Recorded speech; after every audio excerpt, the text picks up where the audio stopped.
2 hari yang lalu juga saya ketemu beliau sebelum ada diklat di Hambalang ya waktu itu, diklat caleg. Dia bilang, Mas kok sampai segininya ya gitu ya, kok rame betul. Saya bilang, dalam politik biasa Mbak, saya bilang dinamika politik itu biasa, ada yang pro kontra itu biasa. Terkait mereka kan paling mengingat status Mbak Mulan yang dulu, tapi itu kan udah nggak penting, udah terkubur dalam-dalam lah.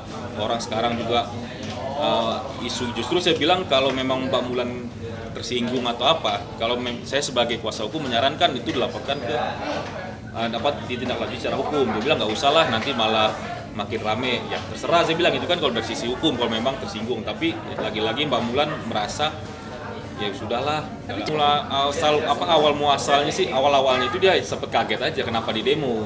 Padahal kan dia kan tahu ini kan putusan pengadilan. Saya bilang masyarakat mungkin tidak memahami secara detail apa sih persoalannya, kok Mbak Mulan ini bisa terpilih gitu kan. Oh mungkin gitu ya kata dia. Ya karena kan simpang siur berita di mana-mana, tahu-tahu Mbak Mulan itu dipilih dan dilantik, tapi nggak tahu bahwasanya jauh-jauh hari itu sudah ada gugatan yang dimenangkan gitu loh. Itu kurang lebih seminggu saya waktu itu jenguk beliau sambil coba berbicara mengenai pengajuan cuti bersyarat ya. Kita waktu itu diskusi sambil membicarakan terkait putusan atau penetapan dari KPU yang menyatakan Mbak Mulan sebagai anggota DPR. Sambil diskusi beliau bilang, bahkan saya nyampein ke beliau malah, Mas dengar-dengar Mbak Mulan terpilih jadi anggota DPR. Dia bilang ya alhamdulillah, syukurlah. Artinya kan Mbak Mulan itu kan baru pertama kali terjun ke politik, baru pertama kali masuk partai juga, dan alhamdulillah beliau terpilih. Nah beliau juga kita sambil diskusi, gimana Mas kalau ada yang nanya-nanya apa nih komentar-komentarnya, saya bilang gitu.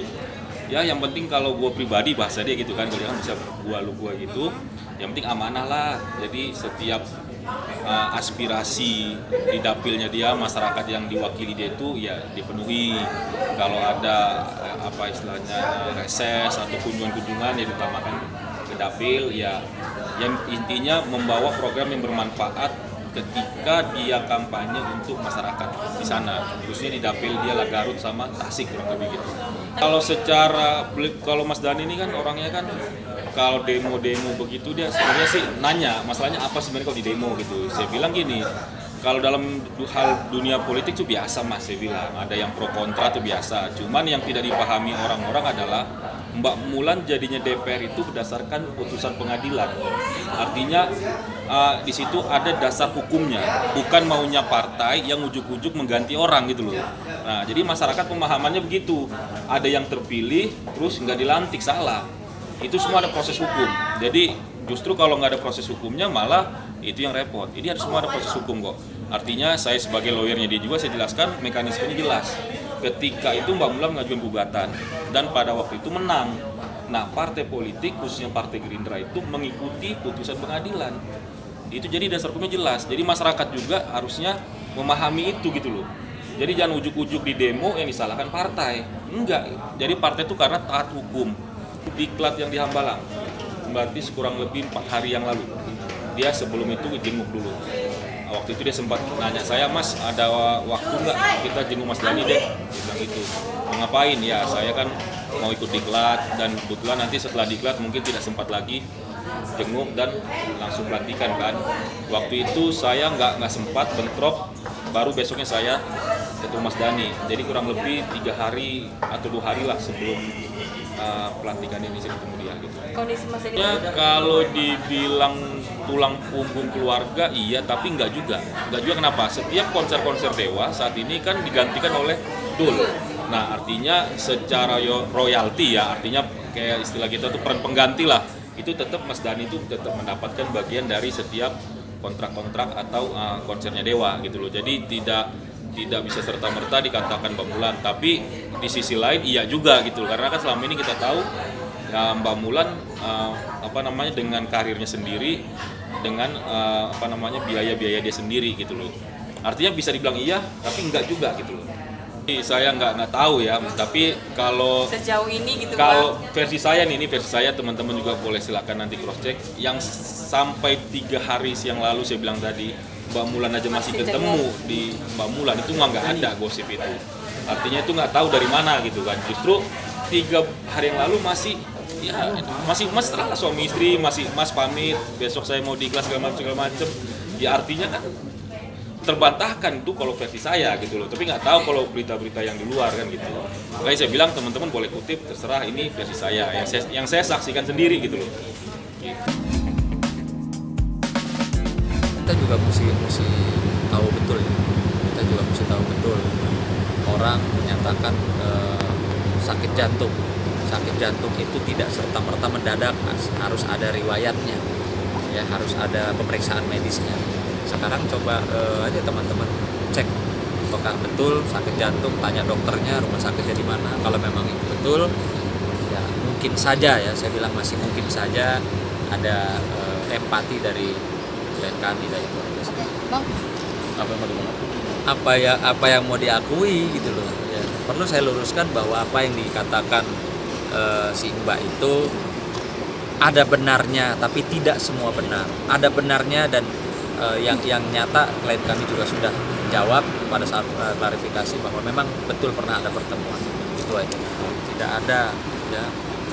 ada apapun yang bisa memaksa Atta untuk bersumpah apapun, sumpah Al-Quran ya, apalagi sumpah pocong yang tidak diatur dalam agama Islam, tidak ada tuntunannya ya. Jadi udahlah, nggak usah bikin drama, nggak usah cerita yang serem-serem. Kemarin cerita genderuwo, sekarang nantang sumpah pocong, udahlah nggak usah gitu. Nggak ada yang bisa maksa atau untuk bersumpah ini itu, karena sumpah yang biasa lazim ya, yang lazim itu kalau sumpah Al-Quran itu satu orang yang dilantik ya untuk menjadi seorang pejabat, atau orang yang dimintai keterangannya di bawah sumpah di pengadilan. Udah cuma 2 itu aja. Kalau yang lain nggak ada yang bisa maksa-maksa itu. Apa Bang sejauh ini Bang kemarin melakukan laporannya? Ya udah ikutin proses hukum aja sih. Gitu aja.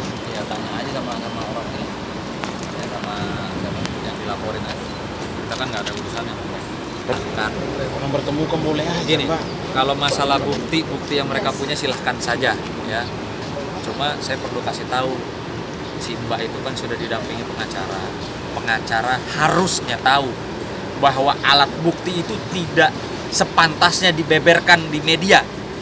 Alat bukti harusnya dibawa ke proses hukum, bukan dibawa untuk preskon kemana-mana ya, atau diumbar-umbar. Itu alat bukti loh ya. Saya yakin pengacara harusnya tahu. Dan di sini yang sangat saya sayangkan, harusnya pengacara juga memberi ya pencerahan, memberi masukan kepada kliennya bahwa jangan Anda banyak bicara, nanti Anda bisa dapat laporan polisi. Nah betul kan? Karena kebanyakan bicara di media ya, nggak ada dasar hukum, akhirnya bisa kita laporkan dah gitu ya. jadi dalam klarifikasi ini sebelumnya aku mau perjelas kalau dari awal statement aku nggak pernah menyebutkan baik inisial ataupun nama. Tapi karena sedang adanya permasalahan yang viral, statement awal aku yang nggak pernah aku jelasin detail terkait identitasnya malah jadi seperti bola liar kemana-mana kayak gitu, yang akhirnya netizen menjurus ke satu orang YouTubers yang kebetulan beritanya lagi viral. Maka itu hari ini aku mau klarifikasi atas statement aku sebelumnya yang tidak menyebutkan identitas, yang netizen menyebut dan menebak-nebak, yang akhirnya disangkut pautkan ke salah satu YouTubers juga kayak gitu.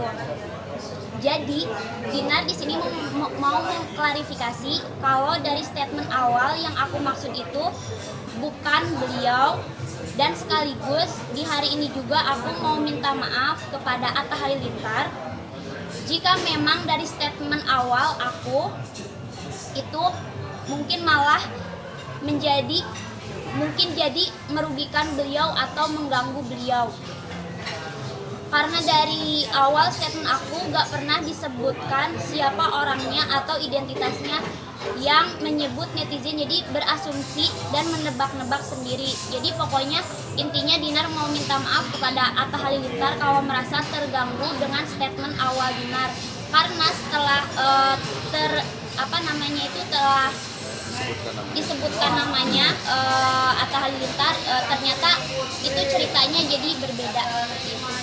Itu bukan cerita yang awal Dinar sebutkan ada salah satu YouTuber yang meniduri DJ Bali. Setelah keluar nama itu udah beda cerita karena yang Dinar maksud adalah bukan Atta Halilintar seperti itu. Ya. Ada, dan itu beda cerita, dan Dinar nggak harus memperkeruh suasana, dan Dinar nggak harus diungkit. Dinar inisiatif sendiri untuk meminta maaf kepada YouTuber sih. Jadi biar nggak kemana-mana gitu loh, Kak. Karena kan sekarang tuh banyak netizen yang nge-DM atau fans YouTuber tersebut, fansnya Atta Halilintar tuh nge-DM ke Dinar, Kak Dinar ini tolong diklarifikasi. Jadi Dinar nggak mau mengecewakan banyak orang, jadi Dinar tuh pengen semuanya itu diluruskan bahwa YouTubers yang Dinar maksud itu adalah bukan Atta Halilintar. Jadi ini dari inisiatif dari Dinar dan manajemen. Ya, jadi poinnya gini Mbak, pada dasarnya sih kan kita kan namanya kita di entertain gitu ya, pasti kan kita saling ngejaga hubungan baik. Nah berhubung gara-gara ada statement awal dia, Dinar membuat satu statement yang membuat ini bias, sehingga membuat orang lain jadi kena dampaknya, makanya kita mencoba inisiatif untuk oh ya udahlah kita minta maaf aja, kita klarifikasi, jangan sampai ada orang yang dirugikan dari segi apapun gitu kan. Makanya kita klarifikasi kalau memang ada YouTuber yang merasa bahwa gara-gara statement awal Dinar yang tidak menyebutkan inisial sama sekali malah menyebabkan terkait dari laporan, katanya ada laporan yang masuk. Ketika laporan ini masuk ya itu kan hak daripada setiap warga negara. Monggo wae. Ketika seseorang ini mendalilkan pasti harus bisa membuktikan. Itu aja kan. Jadi kalau misalnya ada yang melaporkan terkait daripada klien saya, silakan. Apa dalilnya dia? Silakan. Hak dia. Somasi sendiri sudah masuk ke pihak Sama sekali belum ada somasi. Kan kemana? Apakah diterima oleh kita? Karena kalau kita tidak mungkin menutupi terkait daripada mau ada 1 atau 10 somasi pun pasti kita akan bukan kita Tapi respon. belum ada ya, belum ada yang masuk. Belum Kalau ada. sampai dengan saat ini faktanya tidak ada somasi yang masuk. Dan Baik, katanya kan Dinar dilaporkan, tapi kok nggak ada tuh laporan polisi atas nama Dinar kayak gitu. kalau terkait dari masalah itu ya silakan aja kita tunggu ya justru ya. Iya. Kalau Ini mau nggak ada komunikasi. kalau Nggak dia sama sekali. Nggak ada. Maksudnya kalau dia memang ada menghubungi atau apa ya coba dibuktikan saja dia menghubungi ke nomor siapa gitu kan. Kemudian kalau memang dia menghubungi, pasti Dinar nggak mungkin nggak respon lah. Namanya Iya, orang. manajer aku 24 jam. Ya kita kan dari pihak manajemen. Kalau memang ada pihak yang pengen menghubungi Dinar, bisa langsung ke Dinar kalau memang kenal langsung sama Dinar, atau bisa menghubungi nomor HP-nya dia. Kalau nggak bisa melalui kita, pasti kita akan welcome. Siapapun itu pasti insya Allah pasti kita akan. intinya gini lah. Kalau berbicara sakit gara-gara Dinar, berarti semua orang bisa ngomong. Orang tua saya sakit juga sekarang saya bisa ngomong gara-gara Dinar, bisa aja. Bisa nggak? Atau teman-teman di sini karena datang ke sini ada orang tuanya sakit gara-gara gitu. Bisa aja. Tapi kan semua itu butuh pembuktian. Sakit ini kan apa sakitnya? Terus sebabnya apa? Historinya apa? Triggernya apa? Kan semuanya nanti ada rekapnya juga, berupa rekap medis. Jadi ketika seseorang ini mendalilkan, semuanya harus jelas dengan ada buktinya. Seperti saya bilang tadi.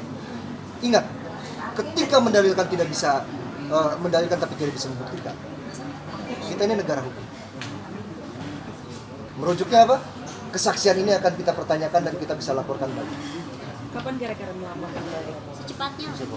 Nanti itu kita akan sampaikan sesegera mungkin juga. Hai, itu nggak ada itu Pung. Kita udah cek nggak ada laporan. Ada lo ya. Ya kalau memang ada dibuktikan saja kan gitu. Ya. Masih banyak Mas.